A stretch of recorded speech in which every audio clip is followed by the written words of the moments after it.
Hi friends, welcome to daily ಅಡುಗೆ YouTube channel. ಇವತ್ತು ನಾನು ಹೊಸ ವಿಡಿಯೋ ಯಾವುದಪ್ಪ ಅಂತಂದರೆ ಮಂಗಳೂರು ಸೌತೆಕಾಯಿ ಹುಳಿನ ಹೇಗೆ ಮಾಡೋದು ಅಂತ ನೋಡೋಣ. ಹಾಗೆ ಅದಕ್ಕೆ ಬೆಸ್ಟ್ ಕಾಂಬಿನೇಷನ್ಗಳು ಯಾವುದೆಲ್ಲ ಅಂತ ನೋಡೋಣ. ನಾನು ಇದಕ್ಕೆ ಹೆಸರು ಕಾಳು ಮತ್ತು ಆಲೂಗಡ್ಡೆನ ಬೆಸ್ಟ್ ಕಾಂಬಿನೇಷನಾಗಿ ತೊಗೊಂಡಿದ್ದೀನಿ. ಸೊ ಇದು ಟೇಸ್ಟ್ ತುಂಬ ಚೆನ್ನಾಗಿರುತ್ತೆ. ಸೊ ಎಲ್ಲರೂ ಕೂಡ ಹೆಸರು ಕಾಳು ಕಾಂಬಿನೇಷನ್ ಆಗಿ ಹಾಕಿರಲ್ಲ.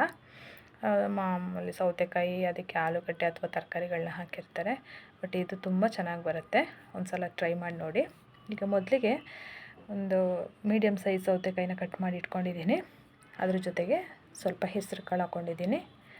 ಆಮೇಲೆ ಒಂದು ದೊಡ್ಡ ಸೈಜಿಂದ ಆಲೂಗಡ್ಡೆ, ಜೊತೆಗೆ ಒಂದು ಟೊಮ್ಯಾಟೊ, ಒಂದು ಮೀಡಿಯಮ್ ಸೈಜ್ ಈರುಳ್ಳಿ, ಆಮೇಲೆ ಒಂದು ಸ್ವಲ್ಪ ಅರಿಶಿನ ಪುಡಿ, ಅದಾದಮೇಲೆ ಸಾಲ್ಟ್ ನೋಡ್ಕೊಂಬಿಟ್ಟು ಸಾಲ್ಟ್ ಹಾಕ್ಕೊಳ್ಳಿ.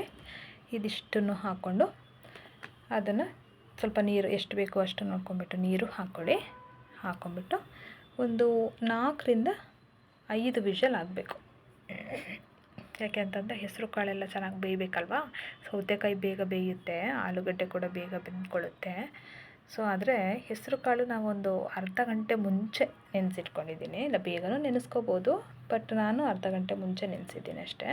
ಸೊ ಅದು ಚೆನ್ನಾಗಿ ಬೇಯಬೇಕಲ್ಲ, ಅದಕ್ಕೋಸ್ಕರ ಒಂದು 4ರಿಂದ 5 ವಿಷಲ್ ಮಾಡೋಣ.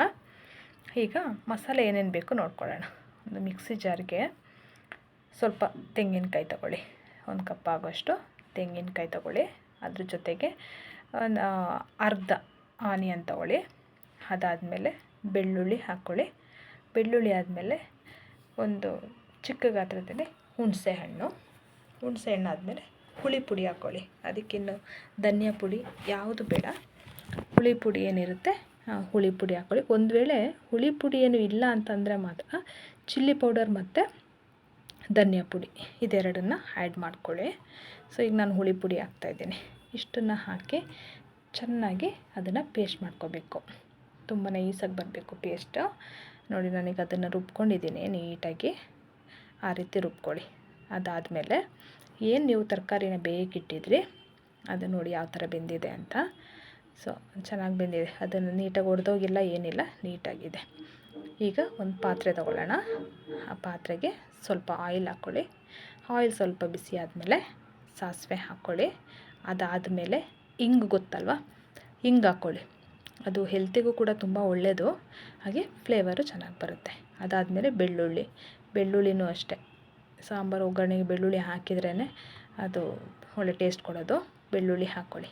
ಅದಾದಮೇಲೆ ನೀವು ಏನು ತರಕಾರಿನ ಬೇಯಿಸಿಟ್ಕೊಂಡಿದ್ರಿ, ಆಲೂಗಡ್ಡೆ, ಸೌತೆಕಾಯಿ ಮತ್ತು ಹೆಸರು ಕಾಳು, ಅದಷ್ಟನ್ನು ಹಾಕ್ಕೊಳ್ಳಿ. ಮತ್ತು ನೀವು ನೀರೇನು ಅದಕ್ಕೆ ಆ್ಯಡ್ ಮಾಡ್ಕೊಳ್ಳೋದಕ್ಕೆ ಹೋಗಬೇಡಿ. ಈಗ ಅದು ಸ್ವಲ್ಪ ಕುದೀತಿದ್ದಂಗೆ ಅದಕ್ಕೆ ಏನು ಮಸಾಲೆ ರುಬ್ಬಿಟ್ಕೊಂಡಿದ್ರಿ ನೀವು, ಆ ಮಸಾಲೆನ ಹಾಕ್ಕೊಂಡು ಚೆನ್ನಾಗಿ ಮಿಕ್ಸ್ ಮಾಡ್ಕೊಂಬಿಟ್ಟು ಅದನ್ನು ಚೆನ್ನಾಗಿ ಕುದಿಸಿ. ಇವತ್ತು ನಾನು ಮಾಡಿರೋ ವಿಡಿಯೋ ನಿಮಗೆಲ್ಲ ಇಷ್ಟ ಆಗಿದೆ ಅನ್ಕೋತಿದ್ದೀನಿ. ದಯವಿಟ್ಟು ಸಪೋರ್ಟ್ ಮಾಡಿ,